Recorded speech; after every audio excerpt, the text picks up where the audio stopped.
मला काय तर करायचं म्हटलं तर मी जर दोस्तांबरोबर चांगलं बोलत असलो असतो, चांगले मैत्री ठेवल्या असतो तर तिने मला मदत करू शकतात की नाही. मीच त्यांना चांगलं बोललेलं, मीच त्यांना समजून घेतलंय, मीच चिडचिड केले, मीच त्यांना फालतू समजले, ती मला मदत करतील काय? नाही की नाही. मी त्यांना किंमत द्यायला पाहिजे की नाही. मी त्यांना जर किंमत दिलो तिने मला किंमत देणार.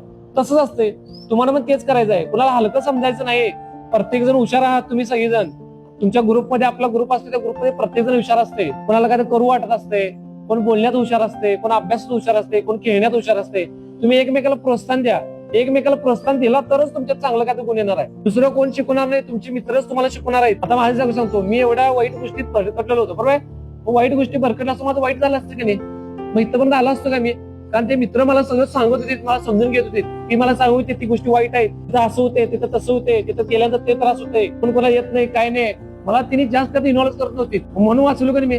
दोस्ती पण मला आली की नाही चांगली.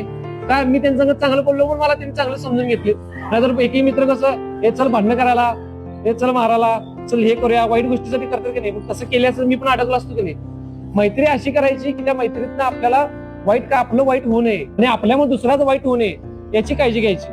याची काळजी घेतला तर खरोखर तुम्ही एक चांगला माणूस म्हणून जीवन जगशील. चांगला माणूस बनणे म्हणजे आपल्यामुळे कोणाला त्रास होऊ नये आणि दुसऱ्यामुळे आपल्याला त्रास होत असला तर आपण डायरेक्ट तोंडावर त्याला जाऊन सांगायचं किंवा तुझ्यामुळे त्रास व्हाले. एकतर चांगला समजून असला समजून येईल, नाही तर डायरेक्ट दोस्तीत होऊन टाकायचं.